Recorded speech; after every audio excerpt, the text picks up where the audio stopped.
Welcome back.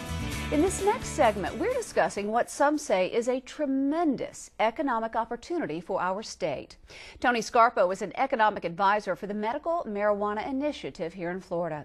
Tony, thank you for being here. Let's start off with, how do you know what you know? Where does your experience come from? Well, Jen, thanks for having me. I appreciate it. You're welcome. I have been working with and consulting with groups and clients of mine in California for probably the last 4 years.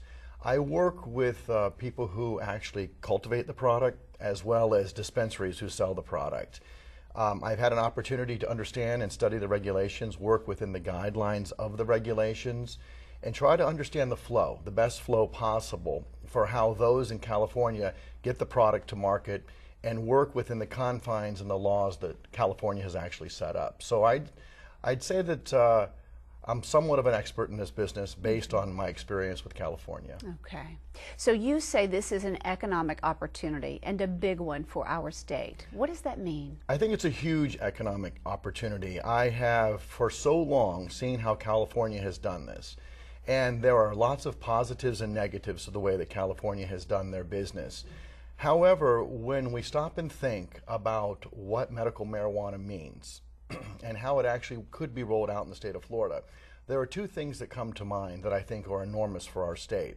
One is jobs, the other one is revenue. If you just simply put it in those two terms alone, jobs and revenue will help our state tremendously.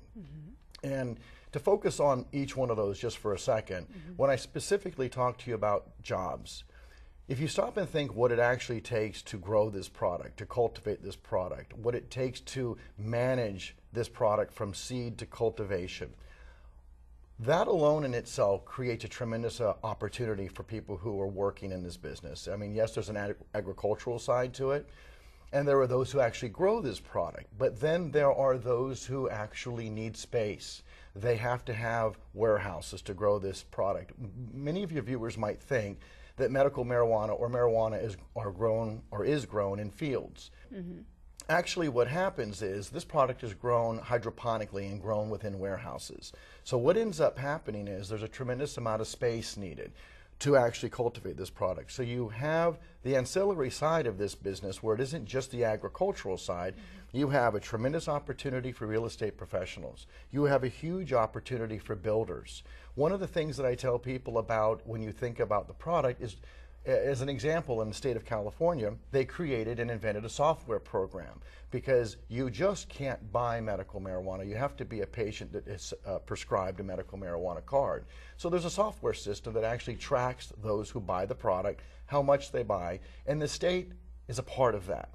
That kind of opportunity people wouldn't think about. They might think about a grow house and or a dispensary. There are so many other peripheral businesses to that. Then when we talk about dispensaries, that's the actual retail establishment of how this product is actually sold in a controlled environment with security. So yes, there are the people that actually manage that actually are the salespeople that work with the medical marijuana patients, but then you also have people that have to have security around that place, around the dispensary. You also have to have those facilities be leased. So you have... So if you're a real estate agent and you see this as an opportunity, is that? I think that if the real estate market could be a boom in the coming years for this, because what ends up happening, you just can't have a grow facility in your backyard, and you certainly can't have a dispensary across the street. There are regulations such as churches and schools and medical facilities and hospitals. They have to be within certain distances of these places. So the amount of space that's going to be leased out and the amount of opportunity that's going to be given for the real estate business alone, and all of these warehouses that sit vacant, and or how many times have you driven down the street and seen strip centers that are actually vacant? But once they lease these places, the inside of the facility, that brings another economic boom, does it not? It absolutely does, because from a construction standpoint, every single one of these dispensaries and or grow houses have to be built out. You can't just throw up a set of lights and water filtration, whatever you need. No, in fact, if you travel to California, you'll see that the two biggest benefactors for this type of product and this industry in California is Lowe's and Home Depot, because there's a tremendous amount of product that has to be built or bought from them to build out these facilities. Not to mention, there are certain industries that grow up that cater to the hydroponic needs of growing. And I want to emphasize, if I haven't already, the security aspect of that. There's an entire security sub-industry to this that would be a boom as well. Okay. Tony, you mentioned revenue. Let's talk about that. Revenue, probably the best part of the entire equation.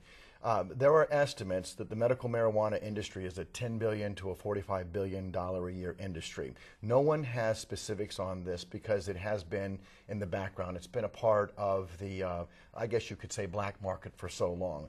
Now that the states are making it legal, what we're seeing in the state of California, as several other states that have legalized this, we're seeing hundreds of millions of dollars stream into the economy of each state.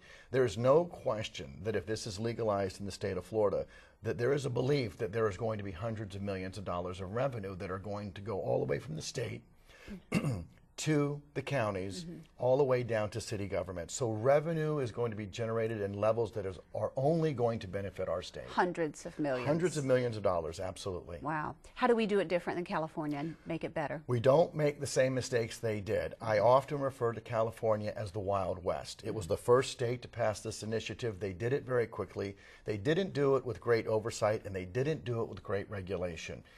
Being that Florida has the opportunity to learn from states like California, we just don't rush it. We make sure that the wording is correct. We make sure that the oversight is correct. We make sure the regulation is proper. And really and truly, the best part about the taxation of this, which is where California sometimes falls short on this, is we check the process from seed to purchase.